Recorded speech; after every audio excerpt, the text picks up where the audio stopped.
Hi everybody, my name's Lisa and I am the owner and artist at Sweet and Sassy Treasures, and I am located in Shelby Township, Michigan. So I used IOD products. Specifically, I used the 8x10 wood gallery blank as my base. And this is what I made. And you could do this in any size. You have total control over it. But this is what we're going to do. So I went from this to this in a short amount of time. And I can't wait to share with you how we're going to do that. So the first thing that I did was I used a bright white paint and painted over my gallery blank. So I painted the front. Normally I'll paint the back too. So I painted the front and the sides. And that is currently where this board sits progress-wise, is painted. Then I wanted to have the words on it. And you could put anything. So I used just my Mac computer, and I went in and I typed the saying, "Love endures all things," highlighted it, and picked the text that I wanted to use. And I printed it out. This is just normal printer paper. Then I like to spray the back of my paper with matte sealer. It helps with wrinkles and bubbles. So I sprayed the back of the paper with this and I let it dry. So I'm just going to put a coat of my Decoupage medium on my board. Because it has paint on it, and a lot of times you might want to sand it after you've painted it just to make sure it's a smooth surface. Because I painted it, that Decoupage medium is going to soak into the paint. So I just kind of get it wet, and then I go over it a little bit more heavily. And then I just use a plastic scraper and smooth it out. What I did next was I'm building the clay elements. I didn't want you guys to have to watch me build all those molds, so I have a lot of them done already. I used the Fleur de Lis mold, and I used the smaller Fleur de Lis in the corners, and then the other elements are from the Acanthus mold. That's what the other elements are from. I like to attach my elements with Titebond Quick and Thick, so that's what I'm going to do. I'm going to slide this over so that you can see what I'm doing. So I will do one of the molds on camera, but I figured once you see one, you're pretty good. So I love Titebond Quick and Thick, and I like to get my glue all over the back, especially on those edges. As your clay elements dry, they'll pull up a little bit, and if you don't have glue on those edges, you can't put them back down. So I'm going to put this one in this corner. Make sure I'm going in the right direction here. And I'm kind of lining up the tip and the edges. Then I'm going to go ahead and I will make the other one here.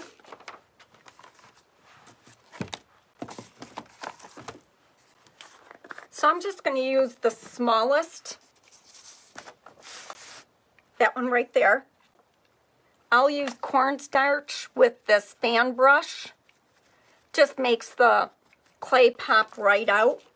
You get a little bit of shrinkage with the air dry clay, but it's not like paper clay. You don't get all the cracks and the shrinkage as you do with that. I like paper clay. It shrinks a little bit too much for me. There are times where I want that look, but I also embrace the cracking. So one of my elements on the one that we're going to be finishing today has a little bit of a crack in it. But that's what, you know, that's that time-worn look. That's what they have. They have cracks. They're not perfect. If you haven't used the molds before, the lips on them make it so easy to remove the clay. I just use my thumb and run it across. You can also use a plastic card like a hotel key or an old gift card. I save all of them that I get everywhere, and mine are very much loved. So now, I used to think about, and maybe it's obvious to a lot of people, but trying to pull this out of there, but really what you do is you flip it over and you roll the mold back and it just pops right out. I do glue mine on right away. If you let them dry and your surface isn't exactly the same shape as how it dried, it's not going to adhere as well. So I like to glue it on while it's still really pliable. Sometimes I let them set for like an hour before I glue them on. And that seems to work out well too.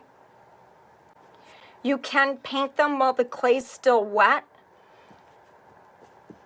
It somewhat softens the definition, and so I prefer to let mine dry, especially when I'm doing a wash like I'm doing today. So that is the fleur-de-lis elements. Then I wanted these swirly things, so I used the more detail element from Acanthus, and I will cut off whatever excess I don't want. So this one is the first one, and you could actually, maybe we will this time, I could actually let that go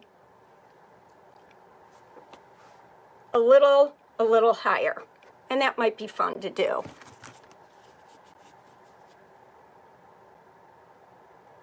So I'm going to glue this.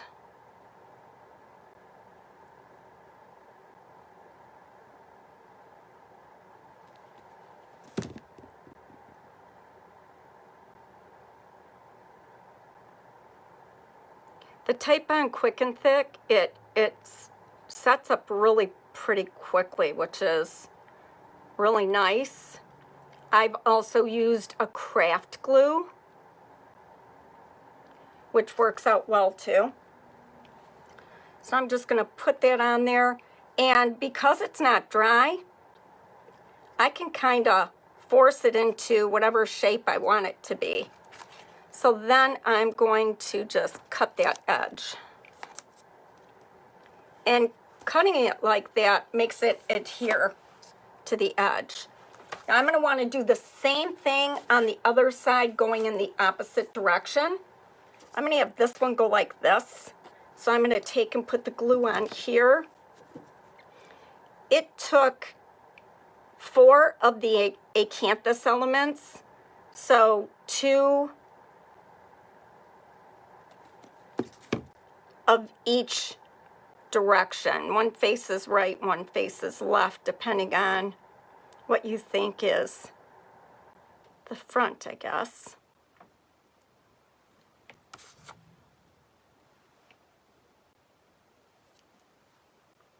So I'm going to put this one on here, and I'm going to stretch it a little bit.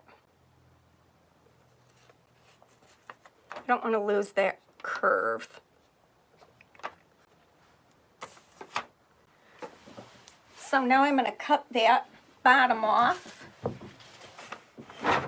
I'll take a block of wood when I have to cut quite a bit off, and I'll line up my card with that edge. If it's just a little piece, I don't worry about it. And then I will repeat this exact same design on the other side. I use embossing medium, and I make it look like concrete. So I'll take my embossing medium and a plastic card, and I'm going to go heavy and make it look like this was troweled. So I want different directions and texture, and I'll put some in here. You could do this ahead of time. On the first one I did, but it made my clay elements easier to attach doing it this way.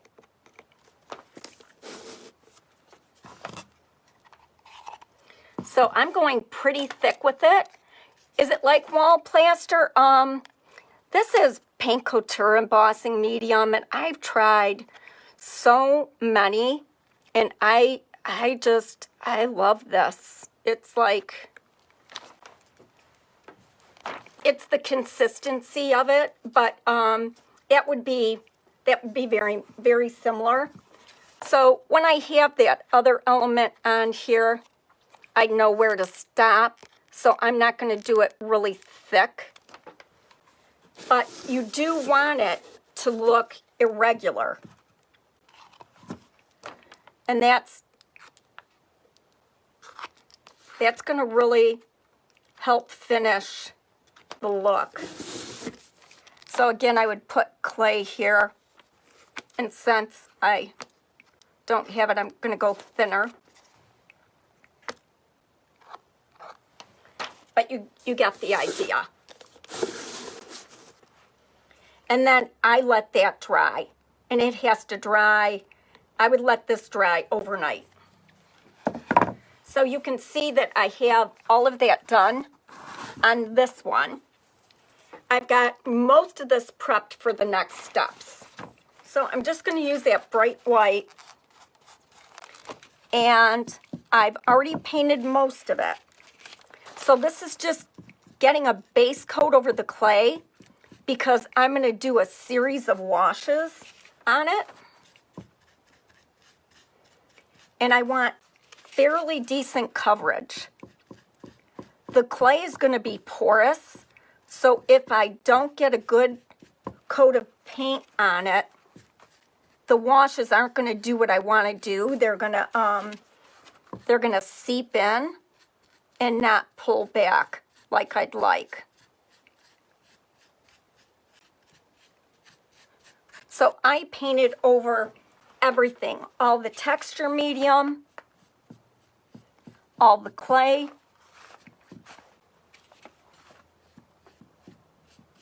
and then I also took my brush and kind of feathered in to my writing, trying to get that to blend.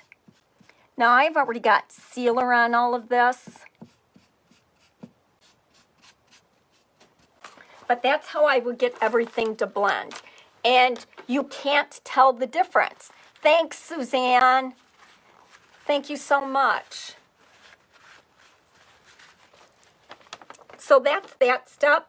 Everything but right here is already sealed. So what I need to do is quickly dry this, and then I'll seal it, and I'll be able to go and show you what I'm doing with the rest of it. So now I've got my sealer, and I'll go and I'll seal everything that I just painted.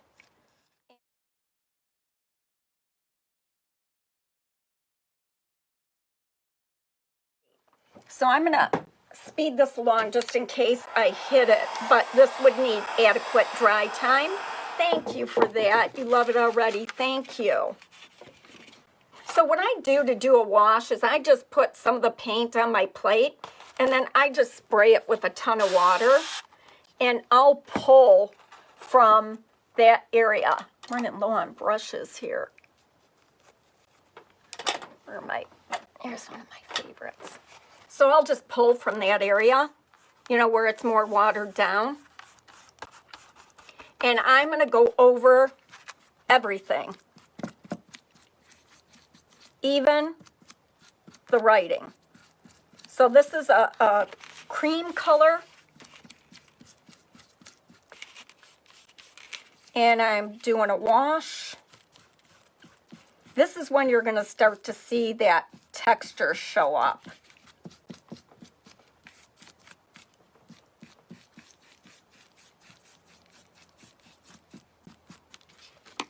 And I'm going to take my baby wipe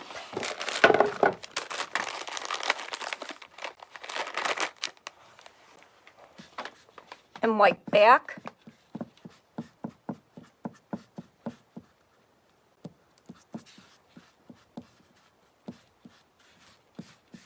And it'll come right off these letters because I've sealed all that. That's the beauty of a water-based paint. So I'm just going to kind of keep going with that. And some of this, that cream color, it does make a difference in the writing part. It may not look like it, but it does.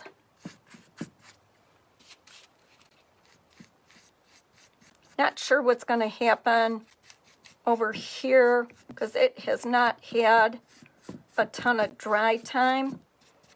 It's going to mix in with the sealer, and that could make it more difficult to wipe back.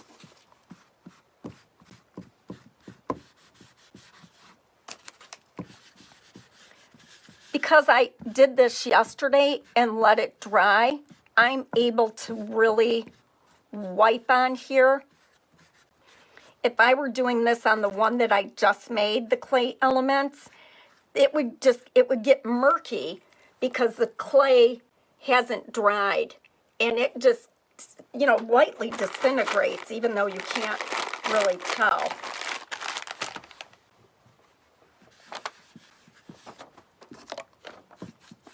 Cover this a little bit better.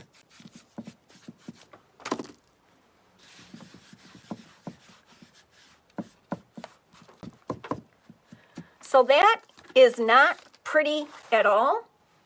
What I'm going to do now is this blackish brown paint is what has made the difference in my glazing lately. Like this piece right here, I use the exact same technique.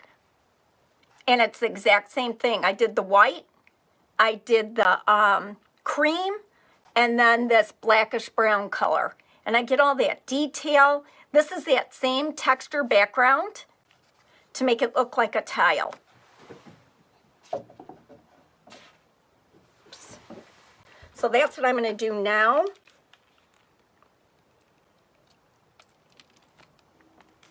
And this is already somewhat watery.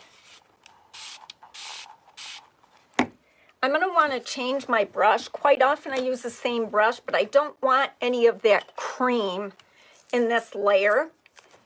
And so I also need to dry this. If I don't dry it, it's going to muddy.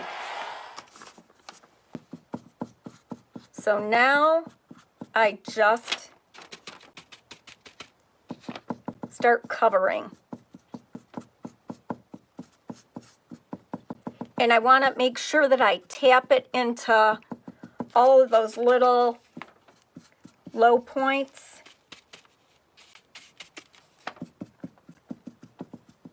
I'm going to get it over my words too.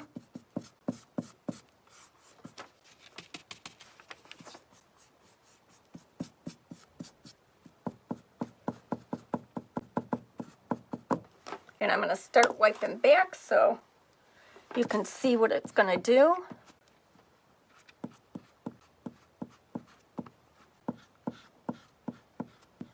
Because I have the sealer on there, I'm able to pull so much of this back.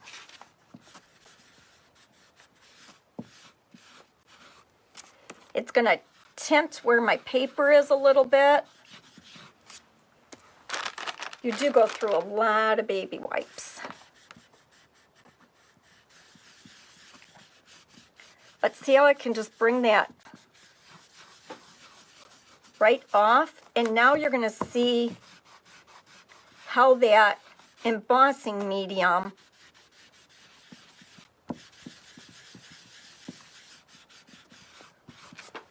factors in. You really have a ton of control with this too. Like, it's not difficult at all to pull off more. And then if you pull off too much, you can just add it back in.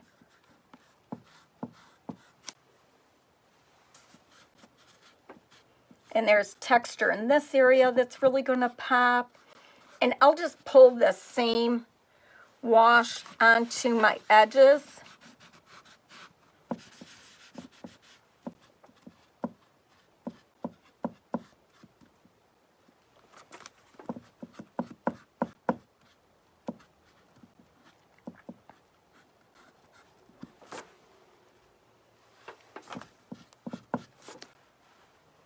And I'm gonna keep going here.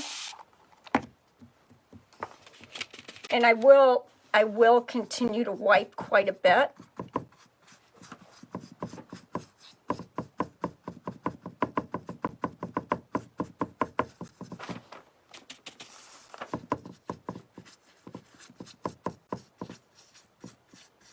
And this is the method that works for me. You know, you guys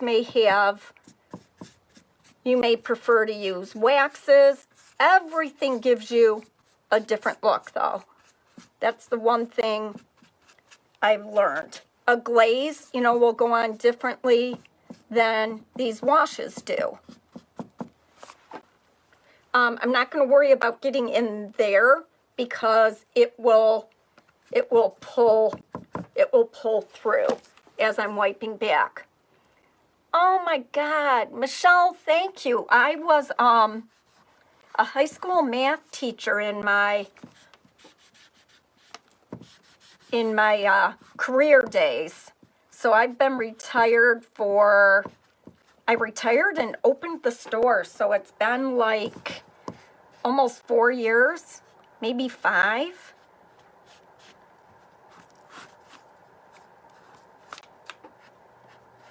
And math is so hard for kids. So you try, I mean, you don't always get it right, but you try to explain it in a bunch of different ways, hoping that they'll get it.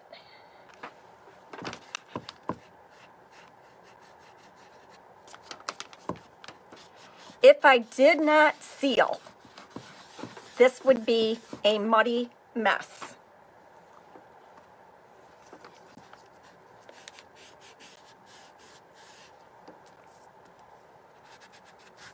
But I love what that texture does. I gotta look at my watch.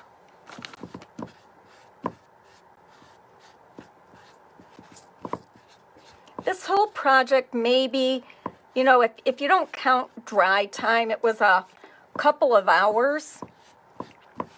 And I think it's a really neat shower present or wedding present. Mother's Day,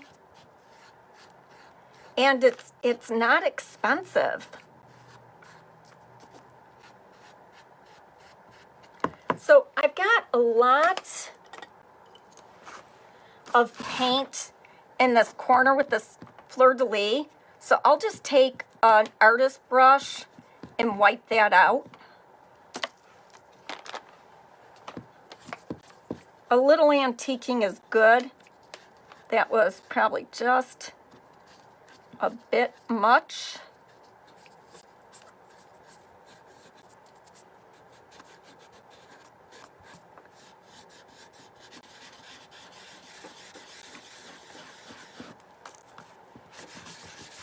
By not deliberately covering up the letters, it does its own antiquing, which gives it that aged look.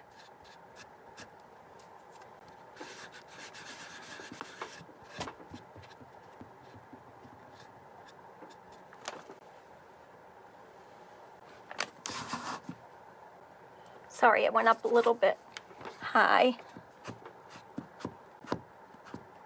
Suzanne, I remembered my watch today. Last time it was live, I didn't have my watch.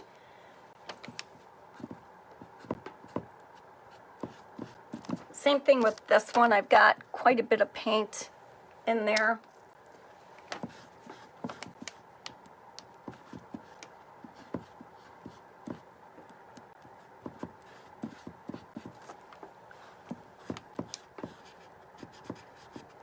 If you want to pull more off, you just switch to another baby wipe if you're using those. Something I realized I should have taken stock in, I think. Once I get it about the way I want it,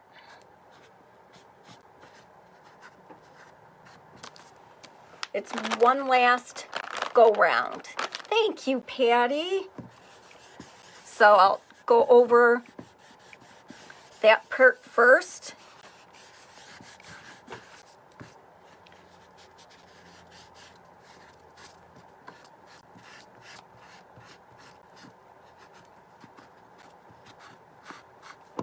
I had seen something on Pinterest, and it was like, oh, I can make something like that.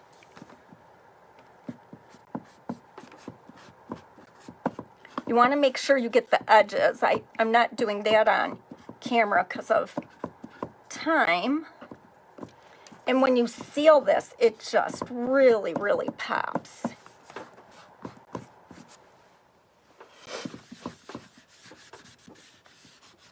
And you can't see any of the edges of my paper, which I like. That's exactly what it is. So I'm going to use my spray sealer since I don't have to worry about anything smearing. If you brush clear brush sealer on, because it's not totally dry, things could smear and maybe not where I want them. I'm sealing first so that I can put the crystals on. Love endures all things. So let me move it up so you can see the details. There's the crystals and the aging. And let's see. That's all that texture I added. So that is it. I so appreciate you. Thanks for being here, everybody. Have a great weekend.